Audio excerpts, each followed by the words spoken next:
자, 오늘은 예수님께서 이 십자가 지시러 예루살렘에 올라가셨을 때 이스라엘 백성들이 종려나무 가지를 흔들고 그 예수님을 왕으로 영접하고 환영하고 찬양했던 절기를 지키는 종려주일입니다. 이 종려주일을 시작점으로 해서 이제 한 주간 고난주간이 시작되어진 걸 볼 수가 있습니다. 그래서 이 종려주를 정확하게 깨달아야지 이 고난주간의 의미를 우리는요, 이 의미 있게 우리가 보낼 수가 있다라는 거죠. 여러분, 이 종려나무 가지를 흔들면서 이스라엘 백성들이 호산나 찬송하리로다, 가장 높은 곳에 호산나 하더라, 이렇게 얘기하고 있습니다. 여러분, 왜 이들이 호산나 찬송하리로다, 다윗의 왕으로 오신 그 예수 그리스도를 찬송했을까요? 여러분, 호산나라고 하는 말은 바로 우리를 구원하러 오신 메시아 만세 이름.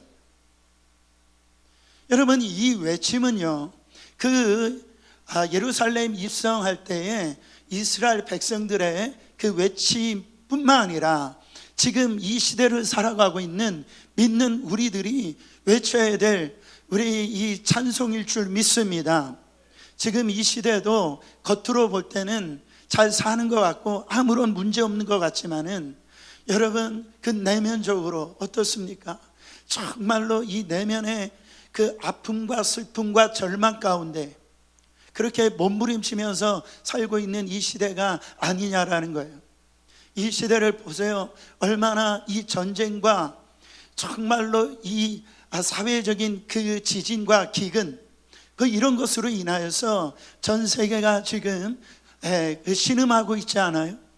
그리고 가정을 볼 때도 가정이 깨어지고 부모와 자식 간에, 그리고 이 자녀들은 학교에서 마약으로 또한 여러 가지 동성애로 그 시대적인 이 고통의 이 아픔의 이 소리가 메아리 치고 있는 이 시대에 여러분, 우리가 외쳐야 될 것이 뭐냐라는 거예요.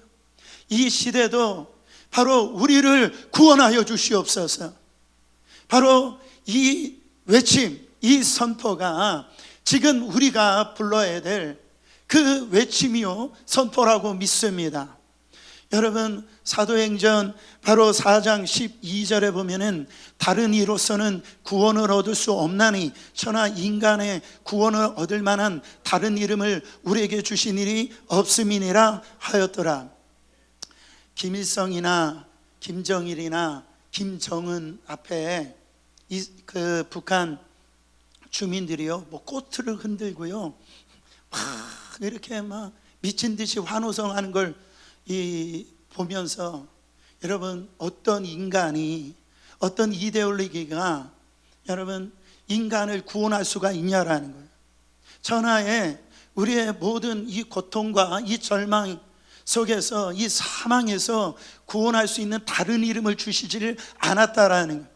오직 예수 그리스도만이 길이요 진리요 생명이고 우리의 영원한 구원자시요 우리의 영원한 메시아시요, 바로 우리가 환호성을 해야 되고 찬송을 해야 되고 여러분 높여 부를 그 이름은 오직 예수 그리스도 한 분인 줄 믿으시기를 축원합니다.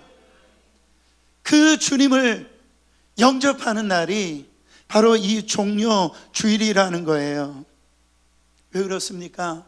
예수 그리스도가 우리를 구원하시기 위해서 바로 이 죄와 사망 권세로부터 구원하시기 위해서, 우리를 구출하시기 위해서 입성하신 날이기 때문에 마땅히 그분을 높여드려야 되고 찬송해야 되고 영접해야 될 줄 믿습니다. 예수 그리스도를 영접하는 시간 되시기를 축원합니다. 근데 이 예수님이 선포는 왕으로 이렇게 선포하는데 오늘 이 모습을 보면 그런 왕적인 모습으로 보이질 않는다라는 거죠. 여러분, 말 있잖아요, 말. 어떤 말을 좋아하시는지 모르겠어요. 한번 그림을, 저는 백마를 좋아합니다. 진짜 멋있게 생겼죠. 근데 제가 검색을 해보니까 이 백마보다 흑마 있죠, 흑마. 굉장히 멋있더라고요.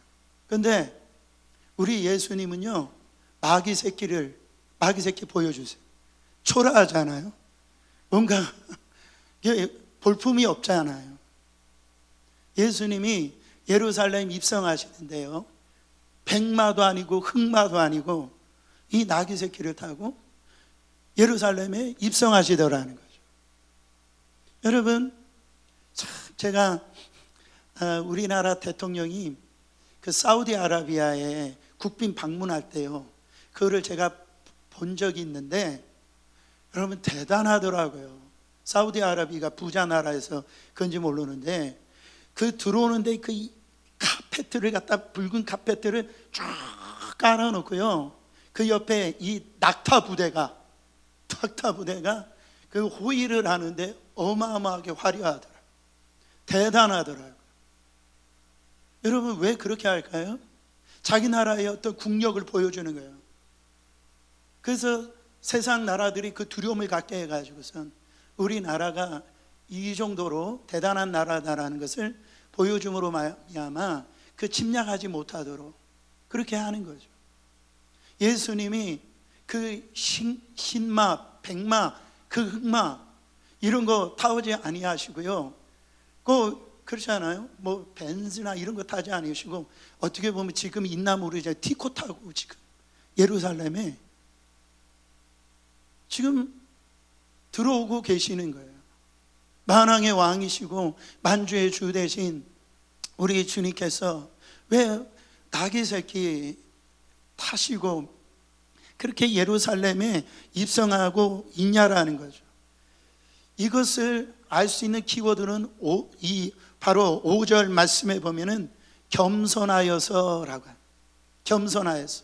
히브리어로 이 겸손하다라는 말은 이 아니라고 하는 단어를 쓰는데, 이 아니다라고 하는 단어는 이 비천하다, 바로 가난하게 되셨다, 그런 의미예요. 그러니까 예수님은 왕의 왕이시오 만주의 주 되신 이 분, 정말 힘이 있고 권세가 있으신 이 분이요, 왜 나귀 새끼를 타고 예루살렘 성에 입성했느냐? 바로 예수 그리스도는 겸손의 왕이시라는 거, 평화의 왕이심을 상징하고 있다라는 거죠. 여러분, 그리스도께서 왜 이 가난하고 비천한 모습으로 이 땅에 오셔가지고 그렇게 누가 보더라도 볼품없이 그렇게 보여지는 삶을 사셨는가? 바로 빌립보서 2장 6절부터 8절에는 이렇게 기록되어져 있습니다. 그는 근본 하나님의 본체이시나 하나님과 동등됨을 취할 것으로 여기지 아니하시고 오히려 자기를 비워 종의 형체를 가지사 사람들과 같이 되셨고 사람의 모양으로 나타나사 자기를 낮추시고 죽기까지 복종하셨으니 곧 십자가에 죽으심이라. 그 하나님 되신 그분이 하나님과 동등됨을 취하지 아니하시고요, 그렇게 비천한 인간의 몸으로 이 땅에 오신 것은 다른 게 아니라라는 거예요. 그 낮아질 수 있는 십자가의 죽음까지 그 비천하게 그렇게 살으신 목적은 바로 우리가 예수 그리스도 안에서 화평함을 누리고 바로 주님과 영원한 생명적인 교제를 나누로 말미암아 우리가 영생의 자녀로 만드시기 위해서 예수 그리스도께서 하나님의 동등됨을 취하지 아니하시고 겸손하게 비천하게 낮아지셔서 이 땅에 오셨다라고 말씀하고 있다라는 거죠. 여러분, 그러니까 예수님이 왕은 왕인데 사람들의 생각하는 왕이 아니다라고 하는 것을 정말로 이 성경 말씀에 이미 예언적으로 예언을 해놨다라는 거죠. 오늘 말씀에 보면은 바로 4절 5절에 보면은 이는 선지자로 하신 말씀을 이루려 하심이라. 이 선지자가 누구냐면 이 스가랴 선지자입니다. 예수님 오시기 전 520년 전에 활동했던 이 스가랴 선지자를 통해서 바로 왕이신 만왕의 왕이신 그 메시아가 바로 오셨을 때 어떻게 오실 것을 이미 예언을 해주셨다라는 거예요. 자, 스가랴서 9장 9절입니다. 시온에 따라 크게 기뻐할지어다. 예루살렘에 따라 즐거이 부를지어다. 보라, 내 왕이 내게 임하나니 그는 공의로우며 구원을 베풀며 겸손하여 나귀를 타나니 나귀의 작은 것 곧 나귀 새끼니라. 여러분, 정말 하나님의 이 말씀은요 반드시 이루어집니다. 예수님의 생애에서 허투루 행하신 일이 없어요. 다 예언된 말씀은 예수 그리스도를 통하여 성취되어졌고 단 한 가지만 지금 성취되지 않았어요. 다시 오실 예수님 그 재림의 주만 지금 성취되지 아니하고 나머지 모든 것들은 다 성취가 되어지는데, 오늘 뭐를 통해서 예수님의 말씀이, 예언된 말씀이 예수님을 통해서 성취가 되어졌어요? 나귀 새끼를 통해서 예언된 말씀이 성취되어졌다라는 거예요. 여러분, 저는 이것을 보면서 저와 여러분을 향한 하나님의 아름다운, 우리를 이 땅에 부르신 그 목적, 하나님의 이 계획이 있다라는 것을 믿으시기를 축원합니다. 우리를 향한 놀라운 계획들이 있다라는 거예요. 나귀 새끼에게도 이 엄청난 하나님의 놀라운 계획이 있다고 한다면 하물며 저와 여러분들에게 아름다운 하나님의 계획과 목표가, 목적이 있다라는 거죠. 자, 옆 사람에게, 우리 집사님에게, 권사님에게, 우리 성도님에게 하나님의 놀라운 계획이 있으십니다. 이렇게 인사해 보세요. 우리는요 겸손히 그 부르심 앞에 쓰임 받아야 됩니다.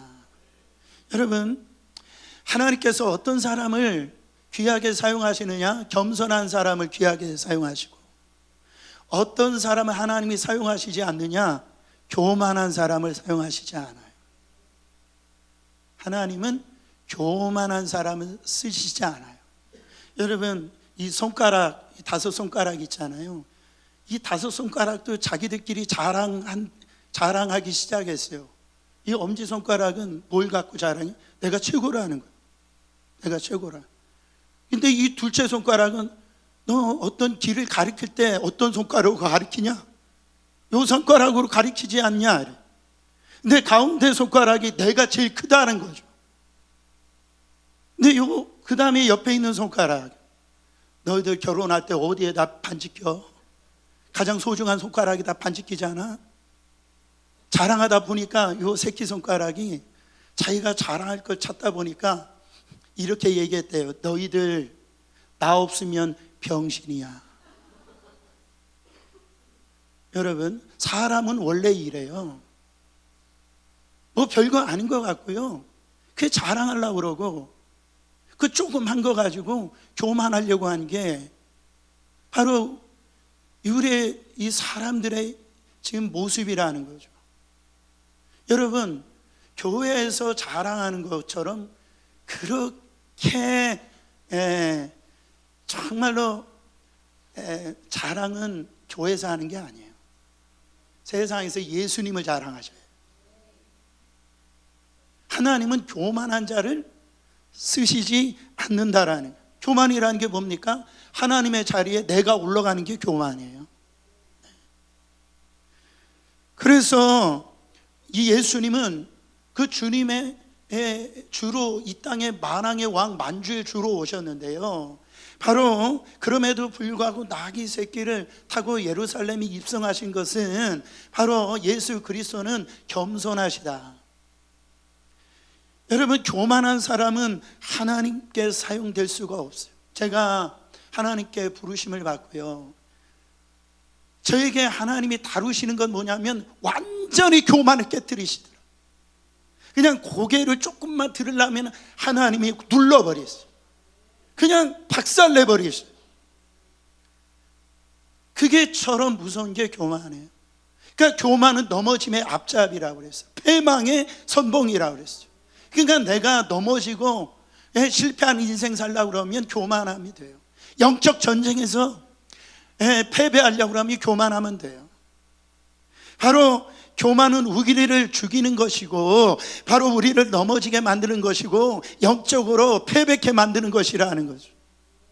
여러분, 사도 바울은 고백합니다. 12장 바로 10절 말씀 읽어보세요. 그러므로 내가 그리스도를 위하여 약한 것들과 능력과 궁핍과 핍박과 곤란을 기뻐하노니 이는 내가 약할 그때 곧 강함이니라. 사도 바울처럼 교만할 만한 것들을 갖고 있는 사람은 없어요.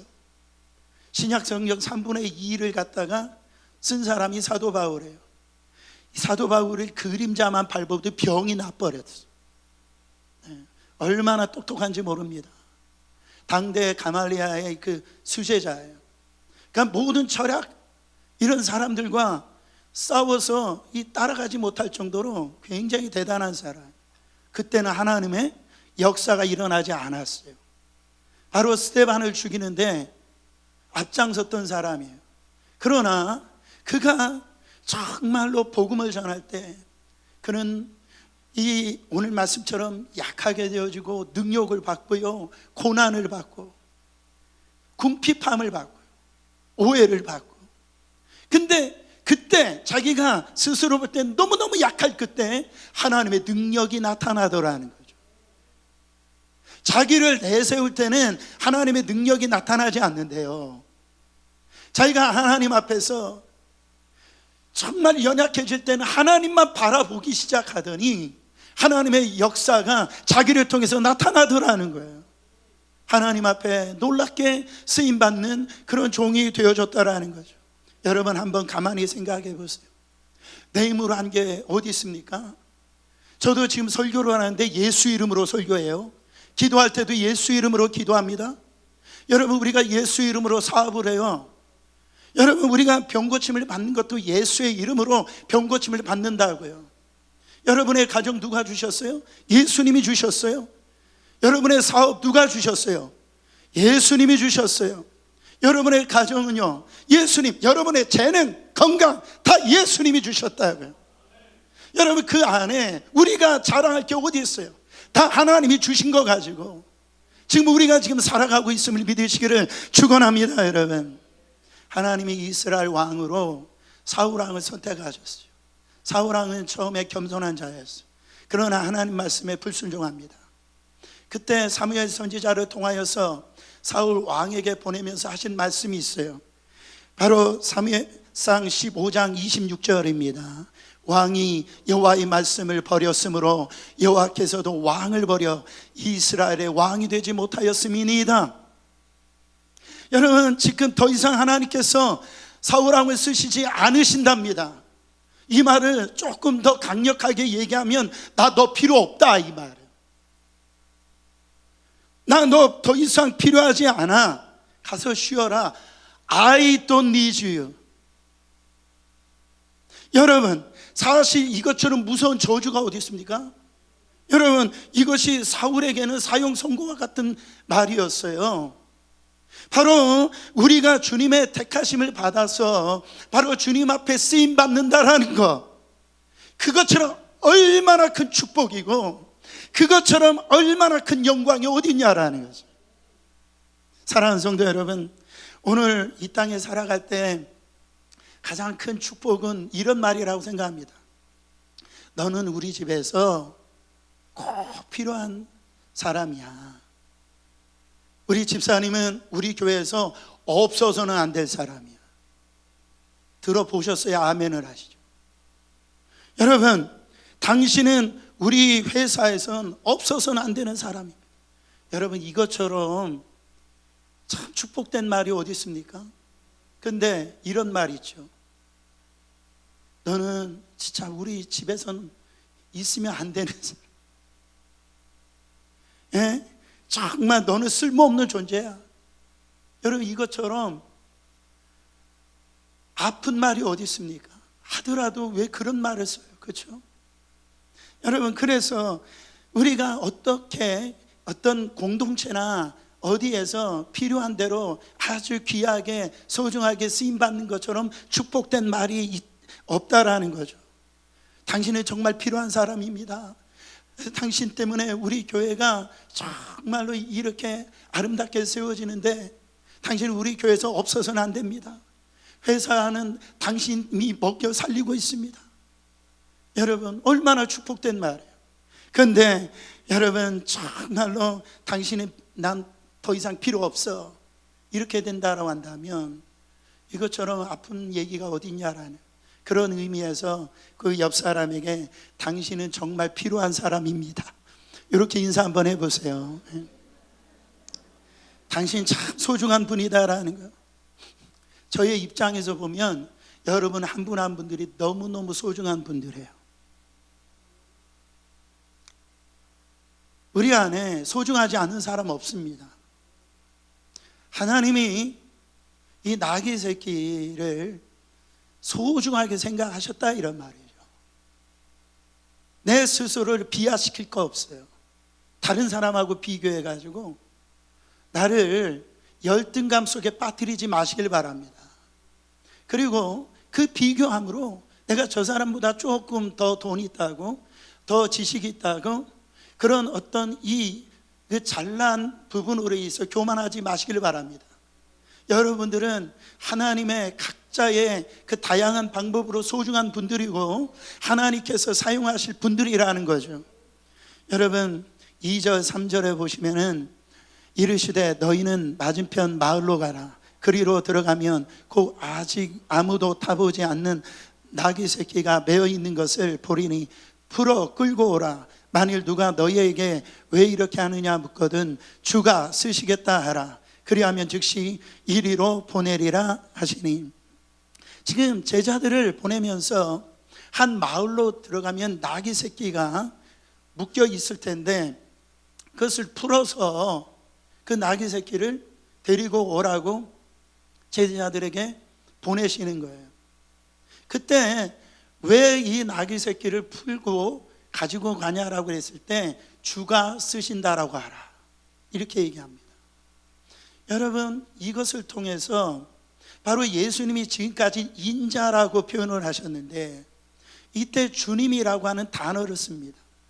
그러니까 이것은 예수 그리스도의 어떤 전지성, 어떤 이 주권을 의미하는 거예요.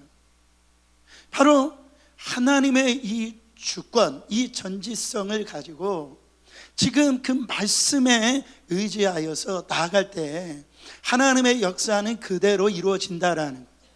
여러분 우리의 삶 속에 살아갈 때 나 홀로 삶을 살아가는 게 아닙니다. 하나님과 함께 사시는 거예요. 하나님과 함께 동행하시는 거예요. 여러분 하나님이 우리를 붙들고 계심을 여러분 꼭 믿으실 때는요 담대함이 생기는 거예요. 그 말씀 그대로 순종할 수 있는 그 역사가 나타난다는 거예요. 보세요, 이 주님이 선택하신 나귀 새끼를 좀 더 주목하기를 원합니다. 분명히 성경은 장성한 나귀가 아니라 새끼 나귀라고 나오고 있습니다. 한 번도 타보지 않은 나귀예요. 이 말은 뭐냐면 주목받지 못하는 나귀예요. 그러니까 누구에게 주목받지 못하는 나귀, 이게 얼마나 은혜스러운지 몰라요. 이것이 얼마나 감사한지 몰라요. 제가 처음에 교회 도시로 나와가지고 교회에 갔을 때에 교회에 오면 웬만하면 환영하고 잘 왔다고 그러잖아요. 근데 저를 주목하는 사람이 한 사람도 없었어요. 교회 왔는데도 주목하는 만한 그런 사람은 아니었어요. 근데 누가 저를 주목해 주셨느냐면 우리 하나님이 저를 주목해 주셨어요. 제 안에 하나님이 주시는 그 비전, 하나님이 저를 향해서 주시는 그 음성, 다른 사람이 아니고 나를 주목하시는 그 하나님의 눈길.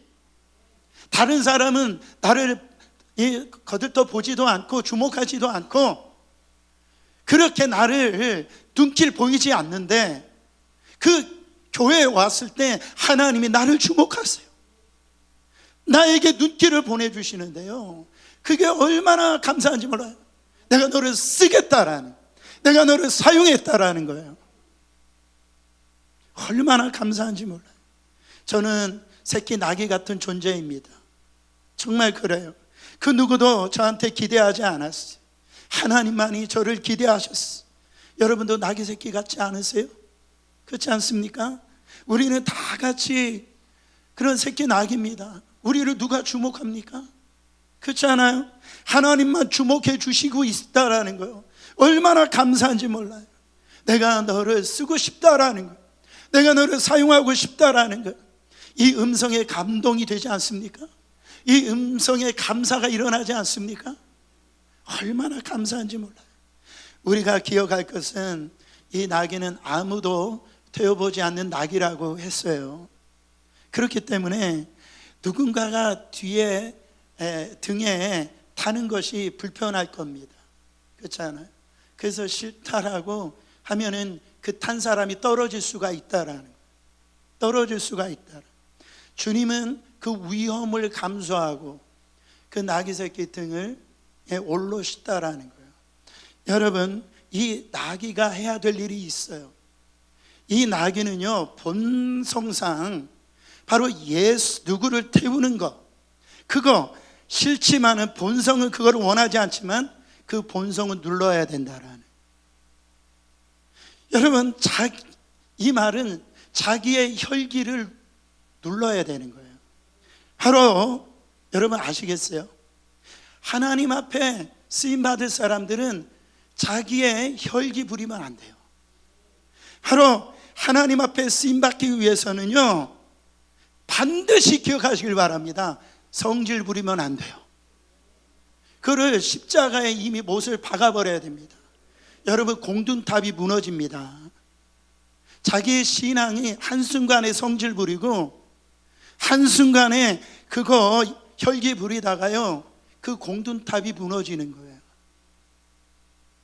저는 목회하면서 그런 분들 참 많이 봤어요.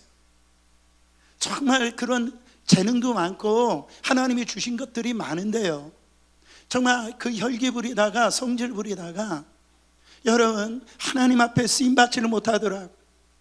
또한 주님이 언제까지나 이 나귀를 타시는 게 아니에요. 여러분, 이 나귀는 예루살렘 입성할 때까지만 이 나귀가 쓰임받았어요. 이 나귀 새끼가 예수님이 가시는 그 골고다 언덕까지 제가 쓰임받기를 원합니다. 아니야, 너는 예루살렘 입성할 때까지만 쓰임받을 수 있어. 그게 누구냐면 모세입니다. 모세는요, 가나안 땅에까지 쓰임받기를 원하고 싶었어요. 근데 우리 하나님이 너 아니야, 이 가나안 땅은 여호수아가 쓰임받을 거야. 그러니까 이 쓰임받을 수 있는 바로 그 때가 있다라는 거예요. 그 때를 놓치면 안 된다라는 거예요. 여러분, 내가 쓰임받고 싶어도 주님이 노하시면 절대 쓰임받을 수가 없다라는 거예요. 잘 들으시길 바랍니다. 그때가 있어요. 근데 우리가 얼마나 여러분 참 웃긴 줄 아세요? 하나님이 쓰자고 할 때 거기에 보면은 뭐라 그러냐면, 주님 저 지금 바빠요. 너무 바빠가지고 지금 할 일이 너무 많아요. 꼭 주님이 쓰시고자 할 때만 바쁘대요. 여러분 기억하세요. 언제까지나 쓰임받는 게 아니에요. 언제까지나 진짜 메뚜기도 한철이라고 하잖아요.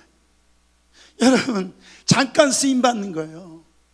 그럴 때 주님, 제가 무엇이라고 주님이 나를 지금 사용하고 계시는가, 그때 잘 쓰임받는 게 여러분 그게 지혜로운 사람입니다. 할렐루야예요. 정말 보세요. 이 주님이 주신 이 시간, 이 물질, 건강, 쓰임 받을 때 쓰임 받으시기를 축원합니다. 이때 주님이 이 나귀 새끼를 사용하시기 위해서 한 가지 하신 일이 있어요. 그 2절 말씀 다시 한 번 더 봉독합니다. 이르시되 너희는 맞은편 마을로 가라. 그리하면 곧 매인 나귀와 나귀 새끼가 함께 있는 것을 보리니 풀어 내게로 끌고 오라. 지금 나귀 새끼가 지금 매여 있다라는 거예요. 이 매인 것이 풀어지지 아니하면 사용되어질 수가 없다라는 거예요. 여러분, 우리가 신앙생활 하면서 어떤 일을 할 때 매여 있는 분들이 참 많이 있습니다.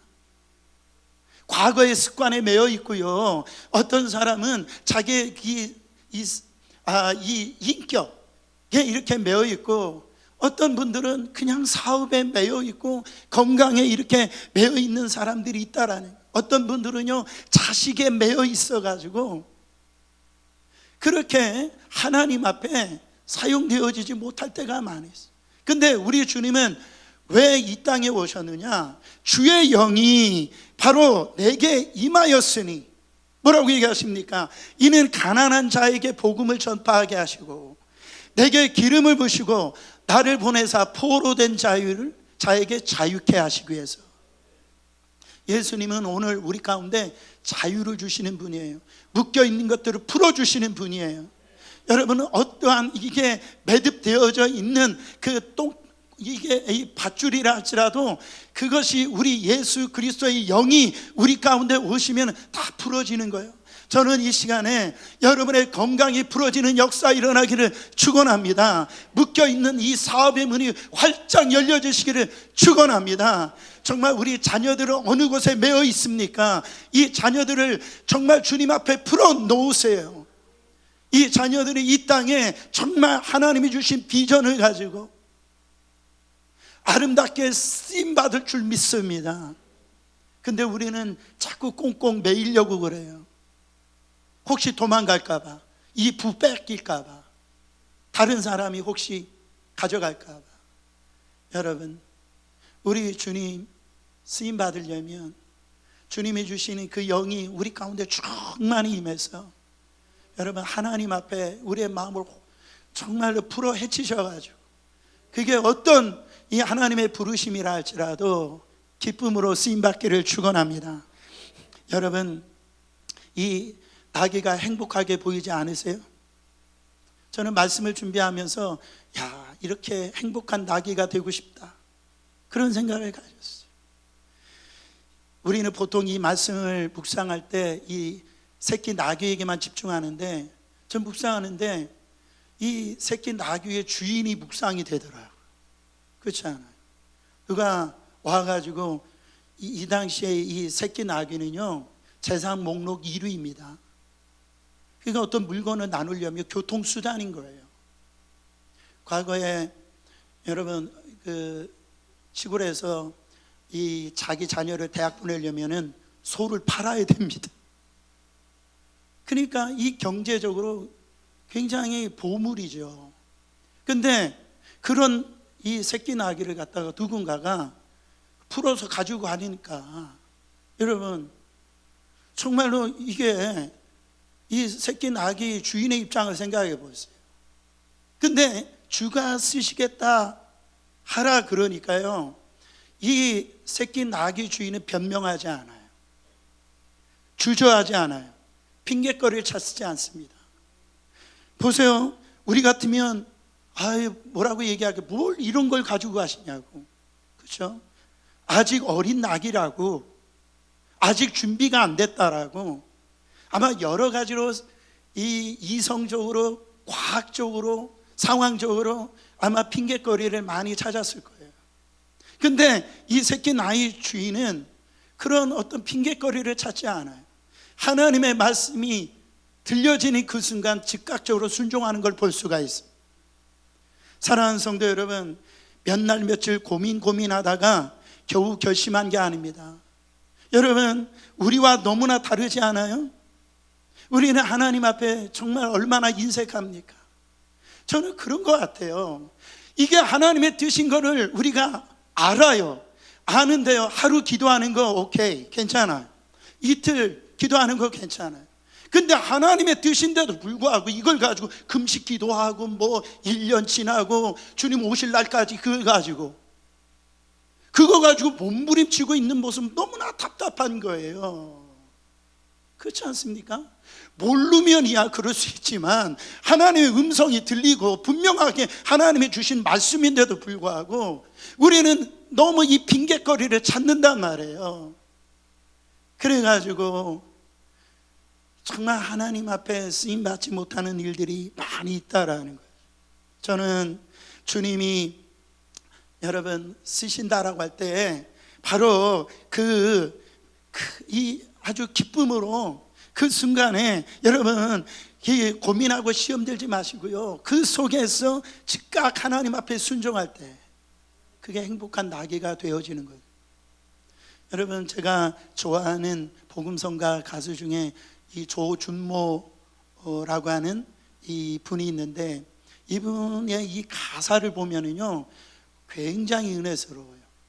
찬양 수준도 너무나 높고, 그래서 제가 이걸 불러보려고 노력했지만 부를 수가 없어요.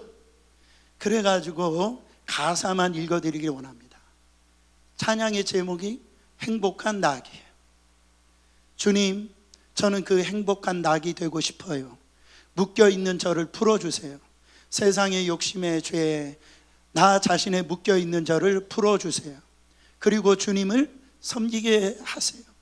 주님을 등에 업고 살게 하세요. 그러면 세상은 나를 보지 않고 내 등에 업힌 주님을 보게 되겠죠. 여러분, 저는요 주님이 사용하신다라 불러놓고요 영광스럽게 사용하시지 않는 주님을 본 적이 없어요. 우리는 작은 것 드렸는데, 작은 것 순종했는데, 우리 하나님이 그 순종함에 영광스럽게 만드시더라요. 여러분, 이 나귀의 입장에서 한번 생각해 보세요. 이 나귀는요 그냥 외양간에 묶여 있다가 염을 먹고 살다가 그냥 무거운 짐 지고 그렇게 살 존재예요. 근데 이때 이 나귀 새끼는 자기 뜻이 아니었지만, 어떤 보면 자기 의도가 아니었지만 하나님의 그 어떤 이 말씀대로 그 나귀 새끼에게 들어왔을 때, 이 나귀는요 엄청난 영광스러운 나귀 역사상, 나귀의 가문 역사상 가장 존귀하게 쓰임받은 나귀가 됐잖아요. 지금 제가 설교하고 있잖아요. 여러분 생각을 해보세요. 제가 종종 많이 예화를 쓰는 이 작가 있잖아요. 일본의 미우라 아야코라고 하는 이 작가는 그 척추에 결핵균이 들어가지고 척추가 썩어져가는 이 척추 카리에스라고 하는 무서운 병에 걸렸어요. 그래서 그의 기도는 주여 나의 병을 고쳐주시옵소서, 이게 기도 제목이었는데요, 이 주님의 은혜가 임하고 나고 난 다음에 이분의 기도가 바뀌어졌어요. 전에는 주여 나를 고쳐주시옵소서, 이 기도가 주여 나를 써주시옵소서. 즉 병들어 있는데, 고통스러운데 아픈데 나를 고쳐달라는 기도가 아니고 나를 써주시옵소서라고 하는 기도가 되어지더라는. 사랑하는 성도 여러분, 그를 가장 역사적으로 위대한 작가가 될 뿐만 아니라 그 척추 카레아스라고 하는 병도 고침받은 줄 믿으시길 바랍니다. 여러분, 우리가 한 가지 중요한 사실 잊지 말아야 돼요. 우리가 내 건강, 내 물질, 내 가는 재능, 내가 다 이렇게 주님을 위해서 안 쓰면 나를 위해서 다 쓸 수 있을 것 같죠? 여러분, 그렇지 않다라는 거예요. 주님을 위해서 사용하지 아니하면 우리가 마귀에게 다 빼앗깁니다. 마귀가 사용할 수 있어요. 내 욕심대로 다 쓸 것 같아도, 여러분 정말 하나님이 나를 쓰지 아니하면 하나님을 위해서 쓸 수 있는 그 시간, 물질, 그 건강을 마귀가 다 빼앗아 간다라는. 정말 내일로 미루다가 오늘 지금이라는 가장 좋은 기회를 다 놓치는 그런 미련한 자 되지 마시길 바랍니다. 그래서 주가 쓰시겠다라고 여러분 이 말을 할 때 무슨 변명거리가 있겠어요? 천지 만물의 주인 되신 그분이 잠깐 우리에게 맡겨오는 거, 하나님께서 내가 너를 사용할 거야, 너를 쓸 거야, 그때 거기에 무슨 변명거리가 있겠냐 말이죠. 근데 성경에 보니까 변명하는 사람이 나와요. 그게 누구냐면 부자였어요. 부자. 누가복음 12장 19절 20절에 보면은 예수님께서 비유로 얘기하시는데, 이 부자가 풍성한 소출을 누립니다. 그래서 자기가 갖고 있는 곳간에 다 싸지 못해가지고 곳간을 더 넓히는 거예요. 그러면서 자기 스스로 와, 나는 만족스럽다 그러면서 여러 해 쓸건을 많이 쌓아뒀으니 평안히 먹고 마시자. 근데 성경 뭐라고 얘기합니까? 큰 소리로 읽어보세요. 어리석은 자여, 오늘 밤 내 영혼을 도로 찾을 것이니 그러면 네가 준비한 것이 누구 것이 되겠느냐? 저는 목회하면서요, 내가 사랑하고 소중하게 생각했던 분들이 어느 순간에 하나님이 불러가시는 거 많이 봤어요. 여러분, 예수 잘 믿는다라고 안 죽는 게 아닙니다. 그럴 때 이 하나님이 우리를 부르시는 것은 정말 우리 논리적으로 이성으로 해석이 안 되는데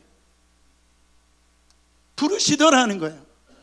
그러면서 장례식 하면서 제가 생각하는 거 뭐냐면, 잘 살아야 되겠다. 두 번째, 예수 잘 믿어야 되겠다. 세 번째, 예수님께 잘 쓰임 받아야 되겠다. 그 생각이 들더라는 거예요. 여러분, 왜 하나님께서는 이 사람을 보고 어리석은 자라고 얘기합니까? 하나님이 안 주신 게 아니에요. 물질의 복을 주셨단 말이에요. 자꾸 넘치도록 주었다라는 거예요. 안 준 게 아니에요. 근데 그 주신 걸 가지고 하나님을 위해서 사용하지 않았다라는 거죠. 그래서 미련한 자라는 거죠. 안 주시고 안 썼다라면 할 말이나 있지. 근데 하나님이 물질 주시고 이렇게 건강도 주셨을 때에 그때 하나님 앞에 쓰임 받으면 얼마나 좋습니까? 여러분, 본문의 낙의 주인은요, 이름이 나오질 않습니다. 무명한 자예요. 정말 저는 그런 분들을 볼 때 존경스럽더라고요. 자기 이름이 그 안에 기록되어지지 않는데요, 하나님의 나라는 이 유명한 자가 아니라 무명한 자를 통해서 하나님의 나라를 이루고요, 교회도 마찬가지예요. 보면은 이름 없이 빛도 없이 그 있는 그 자리에서 새끼 나기처럼 하나님의 음성이 들릴 때 그대로 이렇게 하나님 앞에 순종하는 사람들을 통해서 교회가 복을 받고요, 하나님 나라가 세워지더라는 거죠. 사랑하는 성도 여러분, 여러분들은 어떻게 사시고 싶으세요? 이 한 시대에 누구나 이렇게 살아갈 텐데, 여러분, 하나님 부르심 앞에 어떻게 나아가시길 원합니까? 주님이 오늘 여러분들을 부르고 계시는 거 여러분 반드시 잊지 마시길 바랍니다. 하나님이 우리에게 맡겨주신 거예요. 우리는 청직이라 말이죠. 그 물질도 건강도 재능도 하나님이 우리에게 맡겨주신 거예요. 그 샘할 날이 옵니다. 그 샘할 날이 온다고요.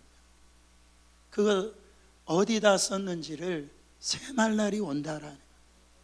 여러분, 이 말씀을 마치면서 아무 목적 없이, 아무 계획 없이 이 땅에 태어나신 분들 없어요. 그럭저럭 살으라고 하나님이 여러분 어린 양 교회 보내주신 게 아닙니다.